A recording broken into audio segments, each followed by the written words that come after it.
السلام علیکم ناظرین، آپ دیکھ رہے ہیں آئی بس۔ ناظرین، جیسا کہ پچھلی ویڈیو میں ہم نے بتایا تھا کہ دنیا میں ہر سال 1.3 ارب ٹن کے برابر کانا ضائع ہو جاتا ہے اور اس کا بڑا حصہ کرکٹ کے گڑھوں میں پھینک دیا جاتا ہے، جس سے موسمیاتی تبدیلی کا عمل تیز تر ہوتا جا رہا ہے۔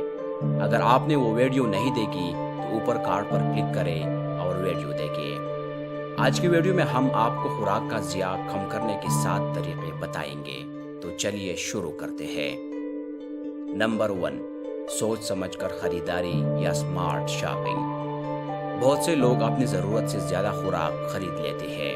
اس سے بچنے کے لیے آپ کو چاہیے کہ اپنی ضرورت کی چیزوں کی فہرست بنائیے اور صرف وہی اشیاء خریدیں۔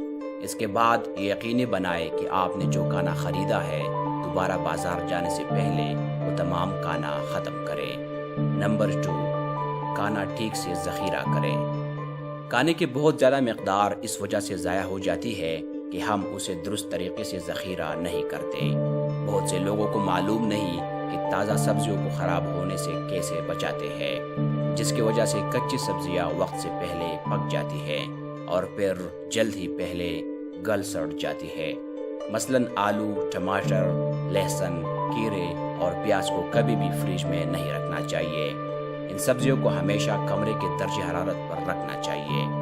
پتوں والی سبزی، دھنیا، پودینہ جیسے بوٹیوں کو تنے تک پانی میں بھگو کر دیر تک محفوظ رکھا جا سکتا ہے۔ نمبر 3، بچ جانے والا کھانا محفوظ کریں۔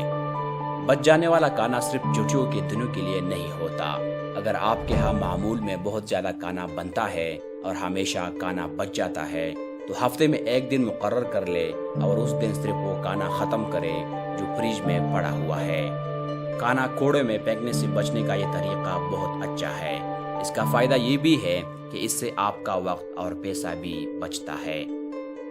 نمبر 4، اپنی فریزر سے دوستی بڑھائیے۔ کھانے کے محفوظ کرنے کا سب سے آسان طریقہ یہ ہے کہ آپ اسے فریز کر دیں، اور ایسے کھانوں کی فہرست بہت طویل ہے جنہیں آپ آسانی سے منجمد کر سکتے ہیں۔ مثلاً ایسی سبزیاں جو قدرے نرم پڑ چکی ہے اور آپ کے پسندیدہ سلاد میں جا سکتی ہے، آپ انہیں بیگ میں ڈال کر فریزر میں رکھ سکتے ہیں۔ اسی طرح دھنیے، پودینے جیسے بچی ہوئی بوٹیوں کو زیتون کا تیل اور لہسن لگا کر برف بنانے والی ٹرے میں رکھ کر آئس کیوب بنائی جا سکتی ہے، جسے آپ دوسری چیزوں کا ہلکا پھلکا تلتے ہوئے ان میں ڈال سکتے ہیں۔ نمبر 5، اپنا لنچ پیک کریں۔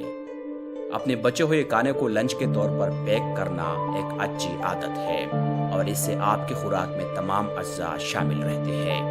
اسی لیے کام پر اپنا لنچ ساتھ لائیے، اور اگر آپ کے پاس صبح وقت کم ہوتا ہے تو کوشش کریں کہ بچے ہوئے کھانے چھوٹے چھوٹے ڈبوں میں فریز کر لیا کریں۔ اسی طرح آپ کے پاس ہر صبح پہلے سے بنے ہوئے اچھے ذائقہ دار لنچز تیار ہوں گے۔ نمبر 6، گھر پر سٹاک بنائیے۔ گھر پر بچی ہوئی سبزیوں کا سٹاک یا شوربہ بنانا خوراک کو ضائع ہونے سے بچانے کا ایک آسان طریقہ ہے۔ بچی ہوئی سبزیوں کو جیسا کہ ان کے اوپر کے حصے، تنے، چھلکے وغیرہ میں تھوڑا سا زیتون کا تیل یا مکھن ڈال کر سوتے بنا لیں۔ اس میں پانی ڈالیں اور پھر ٹھنڈا ہونے کے لیے رکھ دیں۔ لیجیے، خوشبودار سبزیوں کا شوربہ تیار ہے۔ نمبر 7، اگر کھاد بنا سکتے ہیں تو کھاد بنا لیں۔ بچے ہوئے کھانے سے کھاد بنانا بھی ضائع ہوتی ہوئی خوراک کو پودوں کے لیے طاقت بنانے کا ایک مفید طریقہ ہے۔ اس کے لیے گھر کے اندر یا باہر کمپوسٹنگ کا نظام لگانا چاہیے۔ ناظرین، اگر اس کے علاوہ آپ کو مزید طریقوں کے بارے میں معلوم ہے تو کمنٹ باکس میں ضرور آگاہ کیجیے گا، اور مزید ویڈیوز کے لیے دیکھتے رہیے آئی بس۔